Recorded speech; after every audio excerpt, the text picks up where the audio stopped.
Okay, welcome to this week's episode of Modern Day Heroes. We got the one, the only, my guy, Brock Morris in the building. What's up, bro? Just happy to be here, man. Fun, man. This is awesome. So, Brock is a couple years younger than me, a great friend, and although he's younger, he's just a hero of mine and an amazing example to me. So, Thanks, so man. pumped to hear from you. I want to see inside your brain a little bit today and get the audience to give a taste to you. Brock is the top 0.1% everything he does, and I'm fascinated about people that are like that, and that's their way of being. So I'm excited to dive in. To kick it off, man, tell us a little bit about you, your story. Maybe start from growing up and catch us up to speed until now. Yeah, for sure. So I grew up in Cedar City. That's where I was born. Lived there till I was in 8th grade. Played every sport pretty much. I loved wrestling. That was my main thing. So that was a lot of fun. And then my dad got a new job in Mapleton, or in Orem, so we moved to Mapleton. And then, just grew up wrestling in high school. At what point did you go from multiple sports to wrestling?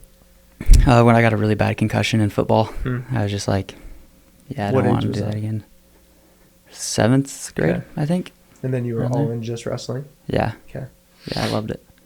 And then I went to Maple Mountain High School, graduated in 2021, and then went on my mission. Best 2 years of my life. I served in Tacoma, Washington, which is hands down the best mission in the world. My mission president and his wife were incredible. I learned a ton from them. Just surrounded by great people. Had a ton of experiences that have just it was just a great catalyst to where I am today. I love it, man.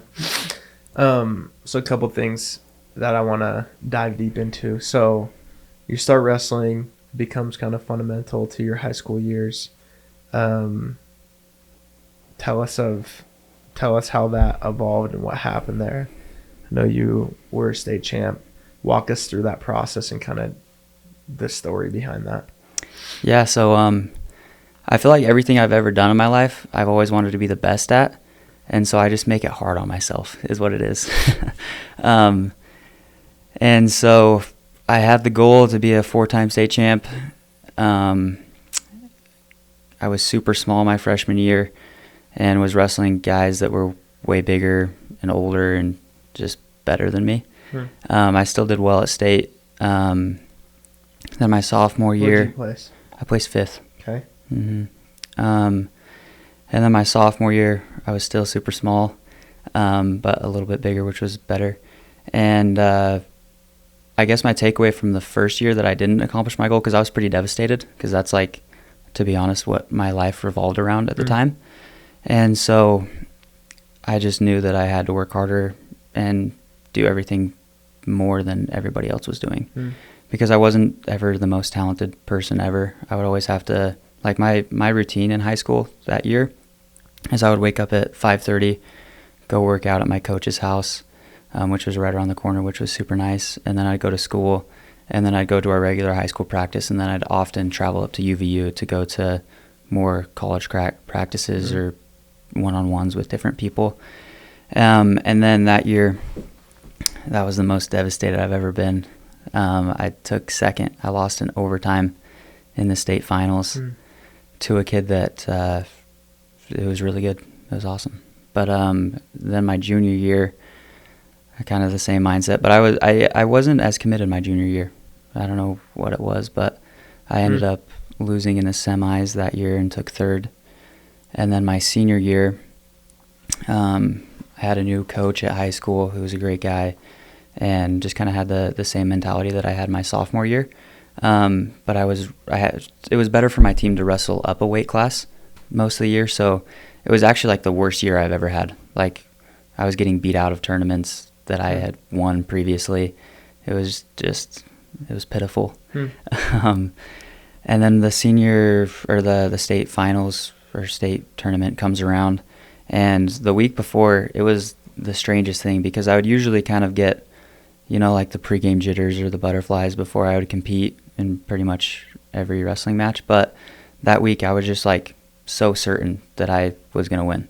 It was the strangest thing ever, just because I had worked so hard for it my entire life. Like, that's kind of what everything was for me.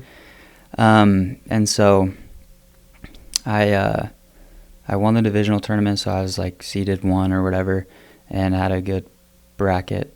And then still the same weight class you're wrestling all year? Did you drop down? I dropped a weight class to 126, and then kind of walked through the bracket, made it to the finals, and then I was wrestling the returning state champ, who he was from Genola, Utah. Did you wrestle him the year before? No, I think the last time I'd wrestled him was like a couple years prior, but he was a sheep herder dude, and he was the strongest person. It was incredible. Like, he just manhandled me for like the first 2 periods, and then I was losing like 1-6 at one point in the match, but still, like, I was like so certain that I was gonna win. It was weird. Like, I didn't panic or anything like that. I just kind of stuck to what I knew, and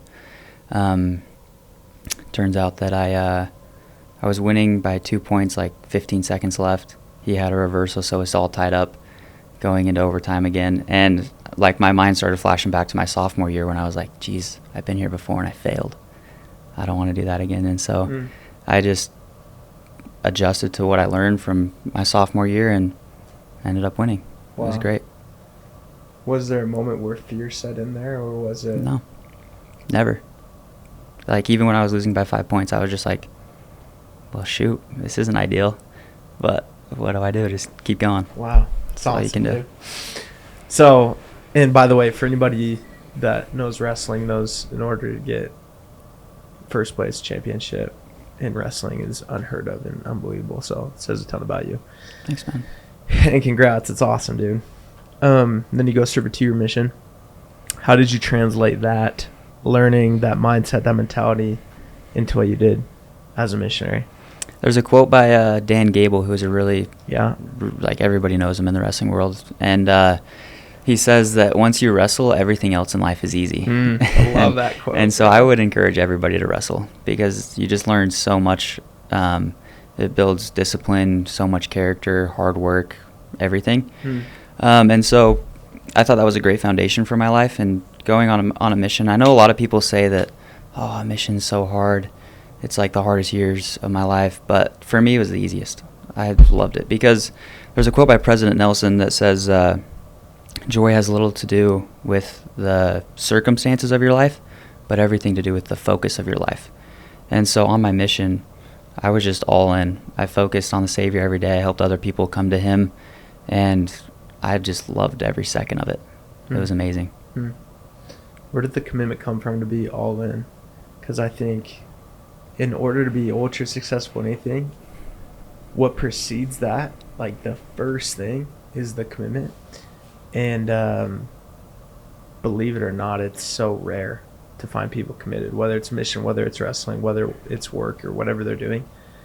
It's truly one of the rarest attributes I've seen. And what I'm trying to exemplify through your story is there's these series of events that have happened in your life, and I believe they've happened due to this ability you have to just be unbelievably committed. And what could you speak to there? How did you be committed? Yeah, I really think it comes down to this. I have strong faith that God lives and that He loves me and that He has a plan for me. And because of everything that He's done for me, all I want to do is please Him. And I think that started for me with, like, my relationship with my parents. At first, like, I just wanted to please them, make them proud, never disappoint them, never do anything that would, like, hurt them or in any way. And now that like, I've kind of grown older, that same mentality and mindset has shifted towards my Heavenly Father. And so I don't want Him to ever be disappointed in me or anything like that, because of the great grace and mercy that He's already given me, you know? And so I don't think that He would always love me and everything, obviously, but might as well be 100% committed and all in everything that I do, because of everything that He's already given me. Does that make sense? Yeah, I love that. So you go on your mission, you experience that. If you were to learn one lesson in the 2 years out of the 500 that there were, what was the overarching one? It's always about the one. Like everything that that Jesus did was always to help somebody out. And so, like on my mission, I learned how important it was to just like focus, eliminate distractions, not let other things or minute little details get in the way of just helping the one. I love that. And I think like having that mindset has helped me a lot in my life because it just makes everything easier. If you just kind of drown out all the noise in your life and just focus and drown out the distractions and just be present to help somebody out, that's what it's all about in life, I think. Yeah, I love that, dude. I'm currently studying this process of like deeply studying how to achieve a possible goal, how to achieve impossible goals, and how to do so rapidly. And the process that I'm learning is commitment, vision, goal, elimination of everything that's not the thing you're trying to accomplish, distractions, could be good things, and then going all in and focusing and taking massive action, putting the right team, processes, systems in place for you to go do it. And I like what you said about eliminating distractions. As a missionary, I think that's probably one of the hardest things in the world to do. Is you're an 18-year-old kid. It's like you just came from girls 24/7, hanging with the boys. You know what I mean? Yeah. For me, it was like football, college football. Like my weekends were everything to me. How did you go about eliminating the distractions, or what would you say to someone that's like in the phase of life where maybe they're committed, maybe not, because in order to get committed, in order to eliminate the distractions, you need to be ultra committed. But what would you say to someone who wants to go for a big goal, and that's the step they need to take? They need to get rid of all of that. What advice would you give them? It's worth it. Like, if you're going to do something, you might as well just do it, you know? And so if you're going to do something but then have a whole bunch of other things going on in your life that are probably good things, Yeah. it's kind of it comes down to like the good, better, best principle. If you think that what you're committed to do is the best thing possible for you, then you're probably going to have to cut out some better or even good things in your life, you know? And so I would just encourage them to weigh it all out in their mind and then just make it happen. That's sweet. As simple as that, I think. Yeah, I love that.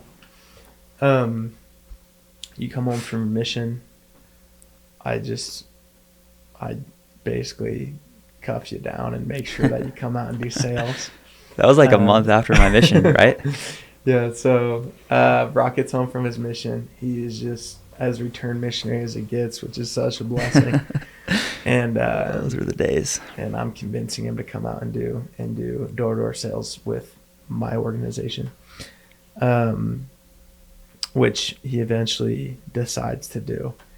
And I just knew, based upon your past, that if this was a guy that would do this, it would just be life-changing, and it would work, and it would be successful. Which is funny because you could get really talented dudes, and they actually go out and sell, and sometimes they do really bad, and vice versa. You get someone that's not talented at all, kind of awkward, and somehow they go and succeed. And so it's not often where I'm like, if this guy comes out, I know he can be the best of the best. But when you look at your past and the consistency you've shown, I just was like, yeah, it's inevitable if he takes the same approach. So you go out this summer, you prepared a ton. Walk us through from the moment you decided to now what's transpired, and then also what the results you created were. Yeah, so I committed. Obviously, I committed fairly early, and so just worked a lot, did a lot of role plays, trained a ton. What did that look like? Get granular with your input. Well, I think first of all, you become who you surround yourself with. So I talked to you, and I just wanted to be around like the best people that I could. And so I would often train like at least once a week with everybody that you sent me, like Devin Johnson, Weston Allred, Pat Zupik, all those guys that are great and I respect a ton. I would train with them as much as I could. And so those, like, they would teach me a lot that I had no idea about. And so then I would take what they taught me and just kind of mull over in my mind and try and apply through role plays and all of that stuff. Cool. So that's like the physical side. That's the input that you put. Talk about the mental side. So you went out and you were one of the top rookies in the company. You did well over hundreds of $1,000s of revenue in a 4.5 month time period. I want to break down, how did you do it? How could someone do it? How could I replicate it if I had never done sales before? How could I go out and be the top rookie in the company? That's like the input you put on like the physical side. Break down all the other aspects as well. Yeah, I think that's an interesting question, because I remember before I did it, I was like always searching for like the secret, the secret sauce that just made it. Oof, gets them every time. Yeah, and now after doing it and experiencing a whole bunch of, like, you name it, throughout the summer I did it, there's nothing secret about anything. It's all just, like you said, like mentality. I remember hearing you say for the first time, like, sales is 20% skill and then 80% mental, spiritual. And at first I was like, no way, that's crazy. But it's so true. I would almost maybe even say 90-10. Yeah. Like, it makes the biggest difference. And so I would say, like, everything in my life that I've done, I feel like I've already had a good mental attitude and mindset towards. And so that wasn't that new to me, I would say. I always knew that I just had to keep going. I think one thing that I would say, though, is a lot of people get so worked up in their mind about things that they can't control that it actually hurts them. And, like, even the most talented people ever just get bogged down with everything going on in their mind. And what would be an example? There's a million things that you just don't really have control over. Like, timing is a big one in sales, catching people home at the right time. Yeah. A lot of people would freak out about area, which I think is pretty immature and childish, because there's buyers everywhere. You just have to find them. And so I would say, like, one thing that helped me out is you just have to chill out, just control what you can't control, put all your inputs in. And then I think another thing that kind of elevates that kind of principle of just relaxing and just controlling what you can control is knowing that God's aware of you. And, like, I took my goals to him, and I knew that I couldn't achieve them on my own. I didn't achieve them on my own. It was all God and the Spirit and all of the help that they gave to me through faith in them. And so every day before I'd go out, I'd just pray that something good would happen and that I would be one step closer to my goal than I was before. And so I would say that was the biggest mindset switch to me, is just knowing that it's all in the Lord's hands, and all I had to do was do my best. Yeah, I love that, bro. When I think of you selling, I think of the kind of the theme 100% responsible, which was a talk I had you guys read before. Great talk. For anybody listening, it's a phenomenal talk. It's by Lindsay Robbins, I believe. Mm-hmm. It's a BYU speech. Yeah. 100% responsible. Just be 100% responsible of all results. Success, failure. If you fail, your fault. If you succeed, it's your fault. And when I think of you, man, I just think of no excuses. No, like, area doesn't matter. And I love that mentality, because if anyone were to adopt it and truly, like, believe it deep down that I will go succeed regardless of where you put me, who I'm talking to, what time of the day it is, I will find a way. Those people always succeed, rather than the person that's like, I need this exact scenario to happen in order for my success to come. I need to be out at this I need to be knocking doors at this specific time because anything before that doesn't really work. I have to be in this neighborhood talking to this demographic. The pitch has to be like this. The weather has, you know what I mean? It's like there's so many variables. And I just love a guy like you who just says, I don't care. I'm going to go succeed. This is my goal. I'm going to do it one way or another. So I appreciate that a ton. What did you finish the summer with in personal revenue?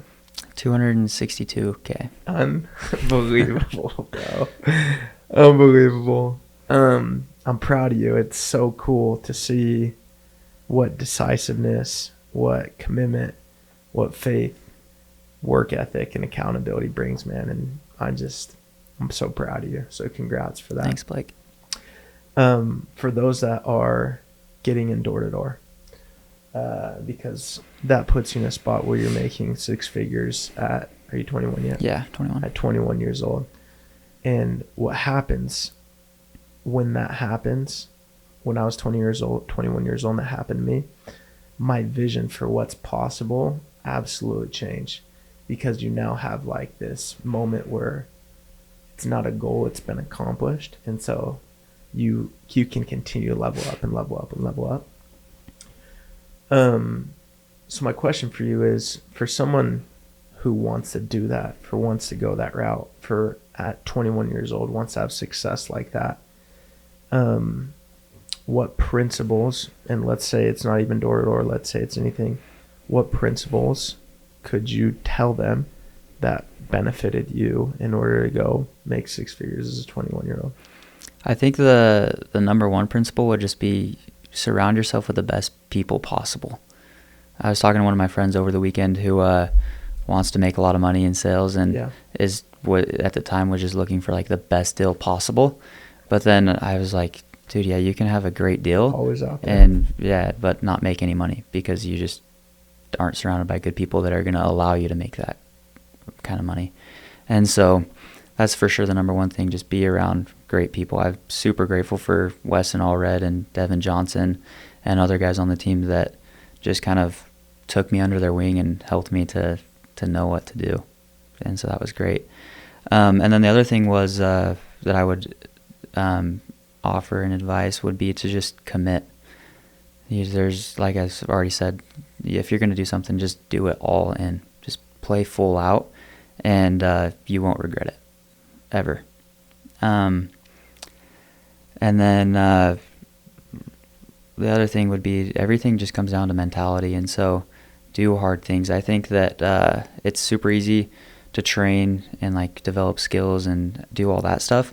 It's, I think, a little harder to train your mind, just because like you have to be uncomfortable. You have to do uncomfortable things that you don't like doing consistently. And so it was fun. I lived at your house in your basement for a couple months before the summer, and Blake had a cold plunge. And at first it was kind of fun because I was like, yeah, I'm doing a cold plunge. This is awesome. But then like after that all wears away, you just have to do it, and you're committed to doing it. And so I believe that helped me get used to being uncomfortable, because when you're on the doors and you're knocking and it's 100 degrees outside and you've been yelled at all day long, it's hard to keep going. But because I had already put myself in those kind of situations my entire life, it was just instinctive to just keep on going. I remember a couple days throughout the summer where I didn't have any deals till like 7:30 or 8 o'clock, but I just had faith that God would allow something good to happen. Yeah. And every day throughout the summer, I never bageled, because I just kept on going and kept on having faith that God would put me in front of somebody that I could sell. Unbelievable, bro, to say. That's incredible. Which also goes back to, what is your floor? What are the non-negotiables that you have? People oftentimes either don't have a floor, or their floor is very low. Someone's floor might be, I'm just going to work hard, which is cool, but what does that mean? Well, that's not even specific. Mm-hmm. Another person's floor might be, I don't bagel, which in your sense is exactly what happens when you hold to the floor and you're committed to it. And so advice I would add on top of that is, I would determine what your floor is. What are you willing to negotiate? What are you absolutely unwilling to negotiate? In all facets of your life. If you're going to go marry someone, what are certain things that are absolutely non-negotiable that they must have. As time goes on, I find people more and more negotiating everything. All of a sudden they're 27 and they're marrying a type of girl that they would have never married when they're 22, or they're making the type of money that they would have never ever wanted to make, but they've just kind of negotiated over time and they settled. And so I see so much settling, I see so much negotiating. And one thing that I love about you is high standards, very high floor. And when that happens, I think God just lets things happen above your floor and works with your desires. For sure. Sometimes he tests you and For sure. makes it super hard, and it's easy to kind of justify or be like, oh, well, this and this and this happened today. Maybe I just won't do it. But you just can't. You just have to be committed and just keep on going. And somehow, some way, God makes it happen. Yeah. It's amazing. Expect to be tried. Yeah. Expect to be tried. Yeah. Wrapping up here, one of the coolest things that you're undergoing is you're getting married here in about a month or so to an amazing, amazing woman. Tell us how that feels and kind of what's going through your head in this phase of your life with that. I've never been more excited. And even that word just doesn't do it justice. Like, I feel so grateful that God trusts me to marry the most amazing girl in the world. She is just so optimistic and confident and just everything that is good. She doesn't have a good or a bad bone in her body. She's just so kind and so compassionate towards everybody, which is good for me because I need that a lot. And so she helps me with everything. But yeah, it's like a month out now, and we're just super, super excited to start doing life together. She's my best friend, and so I couldn't imagine not being with her. That's awesome, man. One thing that makes me think about is I think about all the things that you've shared today in your life and where you currently are, and you have so much more to accomplish and do, and I would push you to take your life to a whole nother level than you have. But it makes me think about the way you were raised and your parents and your background, because a lot of this is intentional, a lot of this is by design. You can't just usually throw someone out there and they just figure it out by themselves.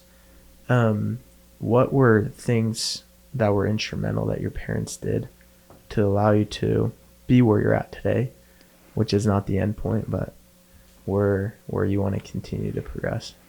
Yeah, my parents, they're amazing and incredible. They taught me a ton. I would say one thing that my parents were like perfect to the T on, it was just supporting me in everything I wanted to do. There was never, I can't think of a single time where I went to my mom or dad and like was super excited about something and wanted to do something where they were like, no. Obviously, like sometimes I couldn't do stuff that I wanted to, obviously, but they were just super supportive. Like my dad, he would always be there to pretty much everything that I had going on. Same with my mom. My dad would, when we lived in Cedar City, they would drive us up north where we could be around better coaches and better partners to practice with and stuff like that. And then the other thing is they just allowed me to be super independent with whatever I wanted to do. They never were just like all over me and made all the decisions for me. They kind of let me try things out on my own and fail and get back up and keep going. That's cool. And did they balance that with still high expectations? Oh, for sure. Yeah. And how were those shown? Because I see parents that are like, hey, you go do your thing, I trust you. But there's no expectations. There's no like pushing, like, dude, you can do more. And then there's the opposite side, right? Which is high expectations, not a lot of love. So the balance is high expectations, high love. Mm-hmm. And that's how you create the greatest output. But how is that shown from there? Well, like I said, my parents were just super supportive and loving, and so that kind of facilitated everything. And then I've always been a super competitive person, and I have an older brother that's like a year and a half older than me, and so he would always be doing stuff, and he was better than me at pretty much everything. And so that just like my expectation was always to be the best. And so I would just like kind of set high expectations for myself to then like be better than my brother, compete with my brother. And then that kind of transferred over to the mindset of just like being a good example and having high expectations for my younger siblings and my older brother. And then my parents would always, like, obviously brotherly love, you know, me and my brother would fight sometimes, Yeah. and they would always be there to kind of break that up. But then also they just blessed us with so many opportunities in our lives to go and have high expectations and high standards for us in those things. It's cool, man. It's awesome. Last question. What, here you are now getting married. Just came off an awesome summer. What's the vision hold? What's the future for Rockmores? It's kind of what I've been figuring out as I go. I just want to be exceptional and impressive in everything that I do. And so I think that starts with like me and myself. And so I've been I go to Utah Valley University, studying business and finance. And then obviously getting married. I just want to have the most amazing marriage ever. And then I think as I just like keep building up myself and my marriage, then I want to get into business and be in a spot financially where I can help other people. So awesome, that's kind of vague, but no, it's great. And I want to be in touch with like different people that I can like look up to like you and other people in my life that can help me with all of that stuff and figuring out my vision. Thanks, man. I think at 21 years old, that's a lot of clarity. I think people expect us to have the answers at a super young age, but I don't think you need to know the answer. I think you just need to know the direction, and God just kind of helps you get there, helps you get to where you want to end up without really knowing the how in the moment. So I think it's great, man. Thanks so much for being on. Any last thoughts or words you want to share with those listening today? I don't know. I just would say to just be committed and go all in, and then just trust in the Lord, relax it, and just know that everything that you do, God will magnify 100% if you allow Him to. And that's made all the difference in my life. Amen, brother. I appreciate it. Thanks so much for coming on. Thanks to you guys for listening. We'll see you guys next week. Appreciate it.